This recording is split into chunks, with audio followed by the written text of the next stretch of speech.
পরিবর্তনের পথে যখন বাংলাদেশ হাঁটছে, পরিবর্তন আমরা আশাই করি এটি সদর্থক পরিবর্তন হবে। বাংলাদেশের মানুষের প্রত্যাশা অনেক। একটা বিশাল পরিবর্তনের মাধ্যমে এই নতুন বাংলাদেশ আমরা পেয়েছি।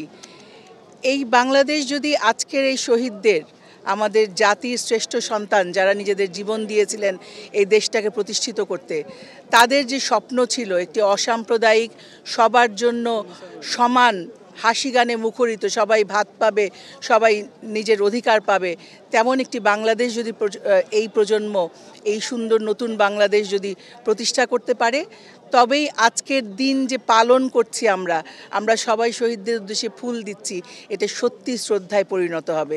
আমাদের শ্রদ্ধাটি আন্তরিক হবে এবং তাদের আত্মদান সফল হবে বলে মনে করি। তারা যে আত্মদান করেছিলেন এই দেশটাকে প্রতিষ্ঠা করার জন্য, তাদের আদর্শ প্রতিষ্ঠিত হলে এই বাংলাদেশ যদি তাদের আদর্শে পরিচালিত হয়, তবেই তাদের এই আত্মদানকে সবচেয়ে বড় মর্যাদা দেওয়া হবে বলে মনে করি। পরিবর্তনের পথে হাঁটছে বাংলাদেশ।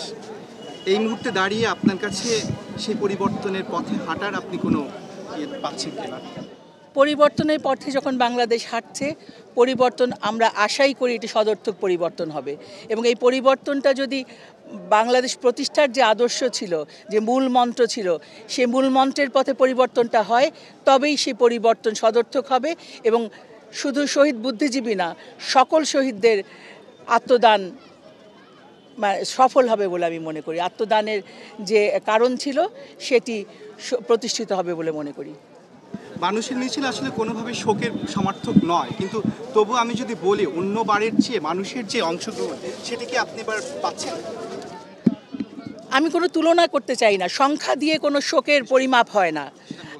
আমার সংখ্যা কতজন আসলো কিংবা কে ঘরে বসে কাঁদলো, সবই একই। শোক নিজের ঘরে নিভৃতও পালন করা যায়, শোক এখানে এসে ফুল দিয়েও পালন করা যায়। সুতরাং আমি সংখ্যাটা বিচার করব না, মানুষ তাদের আদর্শে কতটুকু হাঁটতে পারছে সেটি মূল কথা।